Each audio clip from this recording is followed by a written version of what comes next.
Puji Tuhan, siap? Yes. Wah, puji Tuhan ya. Semoga anak-anak juga tetap dalam keadaan sehat. Amin. Hari ini, Pak Dimas, kita kembali akan ibadah nih seperti biasa. Oh iya. Nah, untuk mulai ibadah kita, mari kita datang kepadanya. Kita angkat satu lagu pujian, Bapa, Aku datang padamu.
Mari anak-anak, sebelum kita memulai ibadah kita menghadap Tuhan, berdoa bersama.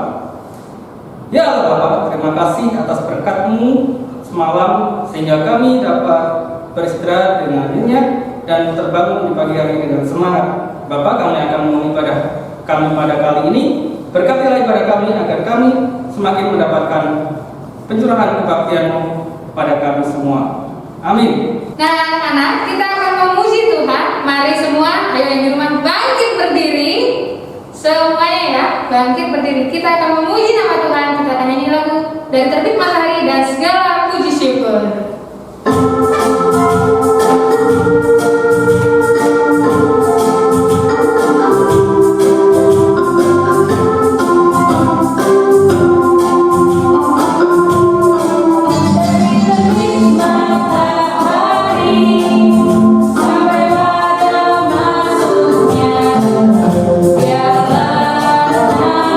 Tuhan dipuji.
Mari kita berdiri untuk memuji Tuhan. Selidiki aku.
Shalom, selamat pagi anak-anak yang dikasihi oleh Tuhan Yesus Kristus, para siswa SMP Baptis Elim dan juga guru-guru yang diberkati oleh Tuhan. Pagi ini kita akan bersama-sama belajar dan merenungkan firman Tuhan. Karena itu sebelum kita membaca dan merenungkan firman Tuhan, mari kita tunduk kepala dan berdoa sama-sama.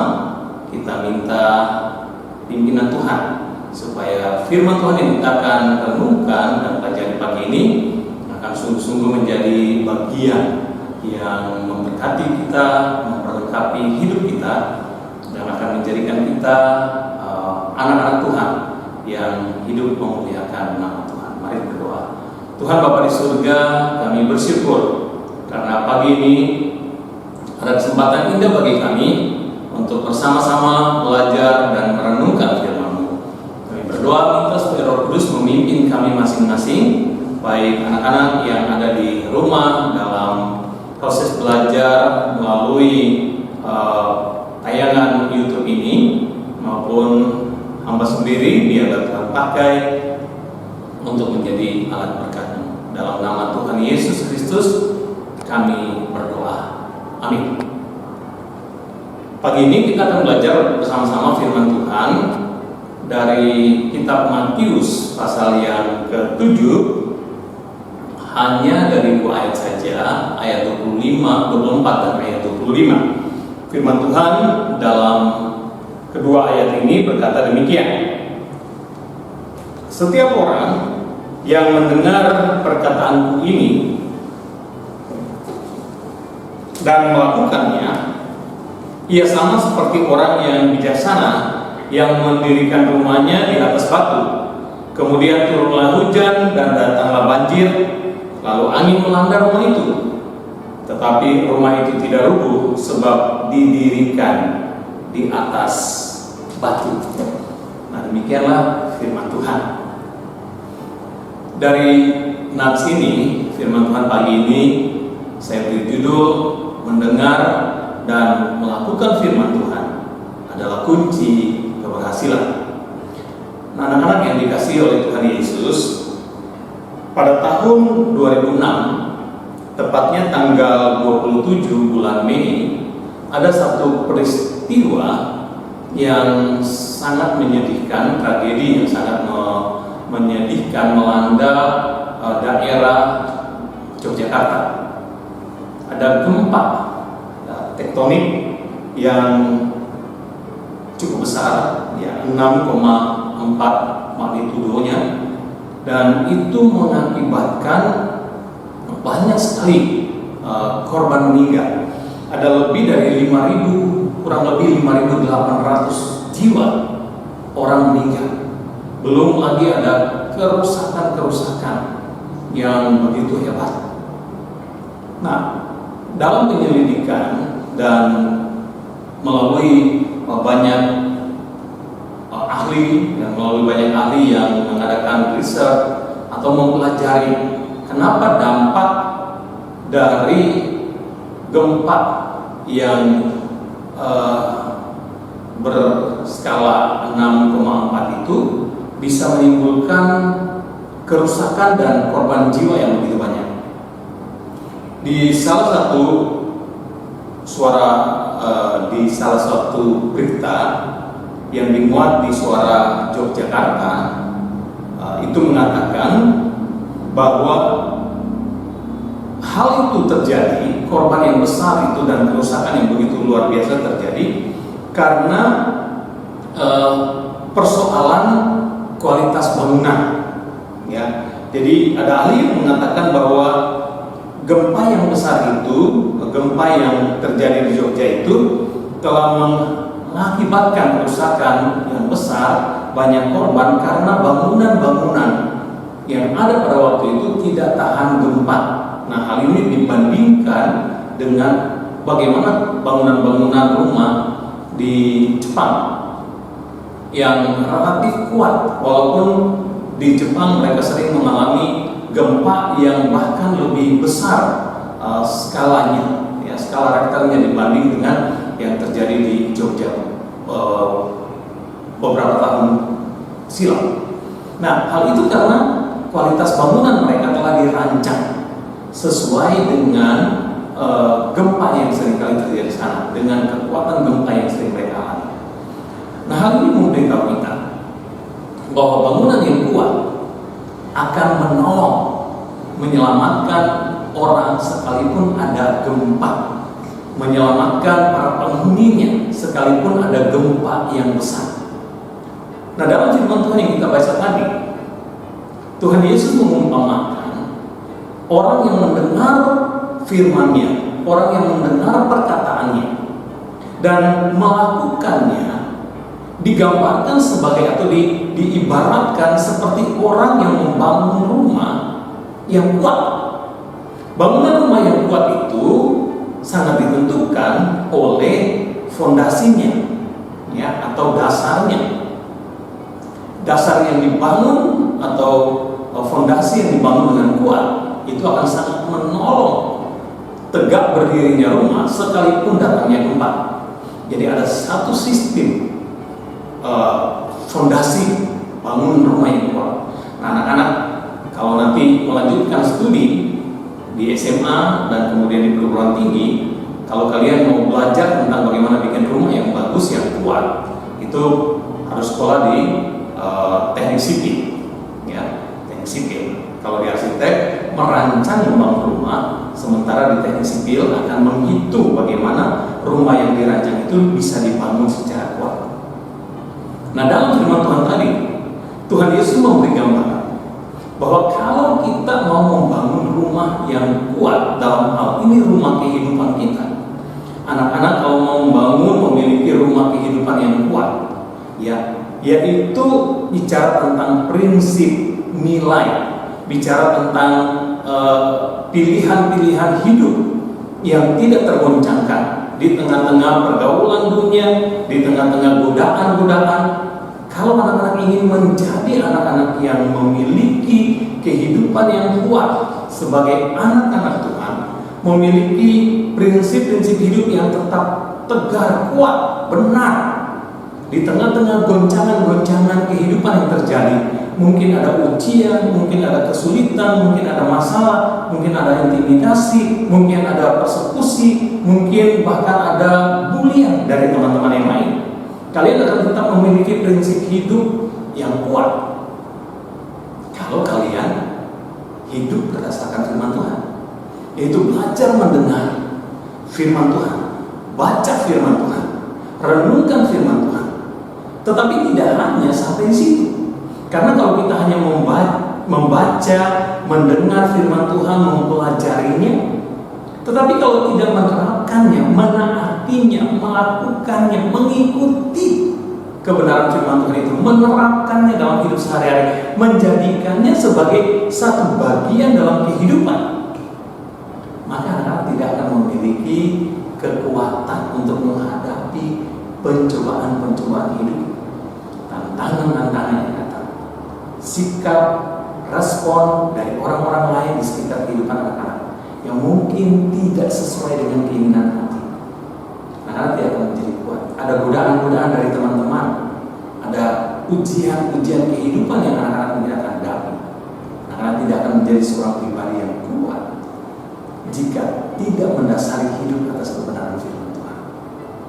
Jika tidak sungguh-sungguh belajar firman dan melakukannya. Dalam ilustrasi atau dalam reportase yang disampaikan di Suara Jogja itu digambarkan begini, bahwa gempa yang terjadi di Jogja tahun 2006 yang silam itu bahkan digambarkan ada satu dusun yang rata dengan tanah. Mengapa? Karena rumah-rumah yang dibangun di sana itu tidak kuat untuk menghadapi gempa, walaupun gempa itu baru pada skala 6,4. Nah, gambaran ini juga bisa terjadi kalau anak-anak tidak membangun hidup seperti yang Tuhan Yesus katakan di atas dasar kebenaran firman Tuhan dan melakukannya, menaatinya sehari-hari. Artinya berjalan dalam hidup sesuai dengan firman Tuhan yang telah dibaca dan dipelajari itu. Maka pada waktu godaan datang, pencobaan datang, kesulitan menghadap, itu kalian bisa gagal total. Seperti satu dusun yang rata dengan tanah. Mungkin tidak akan terlihat tanda-tanda bahwa kalian anak Tuhan. Tidak akan terlihat bahwa kalian tuh anak-anak yang percaya kepada Tuhan Yesus. Kalian akan menjadi sama seperti orang di dunia ini, gampang putus asa, gampang menjadi orang yang frustrasi, gampang lari tinggalkan Tuhan, gampang berpaling dari kesetiaan untuk mengabdi kepada Tuhan, tidak hidup untuk menjadi berkat, mungkin gampang marah, gampang mengekspresikan emosi secara tidak terkontrol, tidak bisa menjaga kata-kata, menggunakan kata-kata yang kasar, menggunakan kata-kata kotor, tidak mampu mengendalikan pikiran supaya pikiran tetap sehat dan benar. Ketika kita tidak membiarkan firman Tuhan mengendalikan hati kita dan pikiran kita, kita akan menjadi orang-orang yang berkat. Tantangan dalam masa depan kalian adalah sesuatu yang juga besar. Ada banyak rintangan dalam tahapan-tahapan pendidikan. Ketika kalian nanti dari SMP ke SMA ke perguruan tinggi, bahkan ketika nanti kalian bekerja menjadi dewasa, membangun rumah tangga, kalian akan menghadapi banyak sekali persoalan, masalah dalam hidup. Ada banyak ujian dalam kehidupan kalian yang akan kalian hadapi. satu rahasia supaya menjadi orang-orang percaya yang kuat, anak-anak Tuhan yang kuat, tidak gampang menyerah, tidak gampang putus asa, tidak gampang kalah, adalah berpegang teguh pada kebenaran firman Tuhan.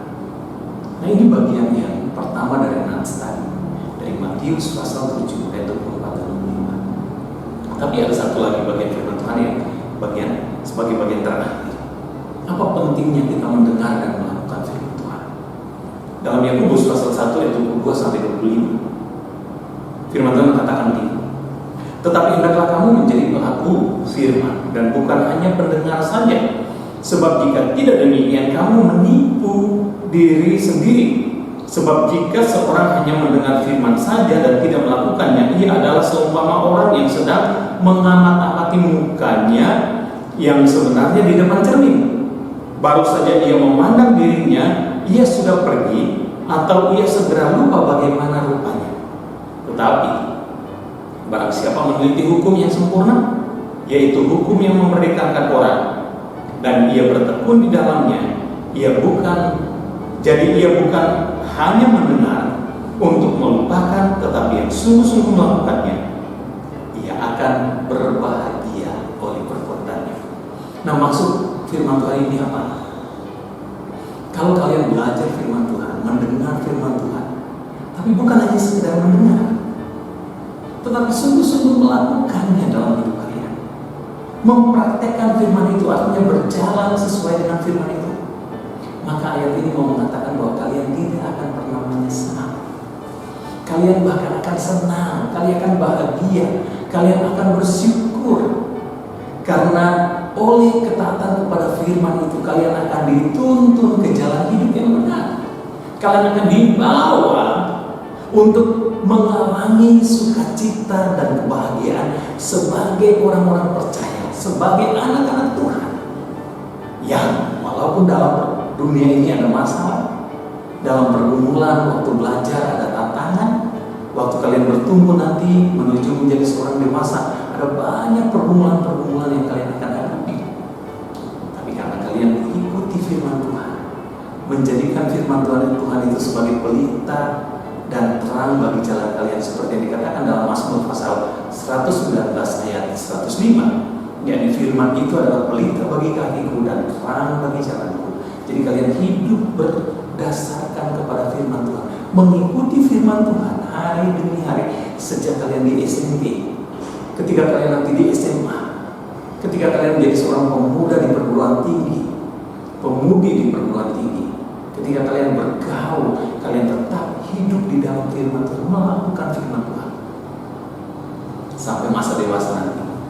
Ketika kalian menengok lagi hidup kalian sejak remaja, sejak SMP, dibaptis, kalian tidak akan pernah menyesal karena kalian telah hidup sesuai dengan firman Tuhan. Jadi, dua kebenaran firman Tuhan hari ini mau menegaskan secara singkat ini. Kalau kalian mendengar firman dan hidup di dalam kebenaran yang kalian tahu, kalian dengar, kalian pelajari itu, maka yang pertama, kalian akan menjadi anak-anak Tuhan yang kuat, yang tegar, yang pasti akan bisa melewati tantangan hidup apapun. Ada badai, ada gelombang, ada gempa dalam hidup kalian, kalian akan menjadi pemenang-pemenang. Dan yang kedua, kalian akan berbahagia karena kalian tidak akan pernah menyesal. Kalian akan tahu bahwa hidup di dalam kebenaran firman Tuhan dan melakukan firman Tuhan adalah satu keuntungan yang membahagiakan hidup kalian. Kalian tidak akan pernah menyesal belajar firman Tuhan di sekolah baptis ini. Kalian tidak akan pernah menyesal menjadi orang-orang yang percaya kepada Tuhan Yesus dan hidup di dalam kebenaran firman Tuhan. Karena firman Tuhan itu, yakni Tuhan Yesus sendiri yang sudah menjadi manusia. Firman yang hidup itu yang akan menuntun kalian ke dalam kebahagiaan sempurna, bahkan sampai kepada hidup yang sempurna di surga yang kekal. Kiranya Tuhan Yesus memberkati. Selamat belajar dan biarkanlah firman Tuhan menjadi penolong, penuntun dan terang dalam kehidupan kalian hari demi hari di dalam ketaatan kalian. Tuhan Yesus memberkati. Mari kita berdoa. Tuhan, terima kasih untuk firman Tuhan hari ini. Berkati supaya ini menjadi bagian dari kehidupan anak-anak hari demi hari selama mereka belajar di sekolah baptis Elim, dan juga bagi kami semua, guru-guru dan semua orang-orang yang mengasihi Engkau, supaya kami terus hidup dalam kebenaran firman-Mu. Karena di dalam ketaatan pada firman-Mu kami akan terus menikmati kekuatan yang menopang kami menghadapi gelombang-gelombang hidup, tantangan dan goncangan-goncangan dalam firman kami, tetapi juga akan membawa kami ke dalam kebahagiaan, karena kami akan ada dalam kebenaran-Mu hingga kami bertemu dengan Engkau di dalam kekekalan. Dalam nama Yesus kami berdoa dan bersyukur untuk firman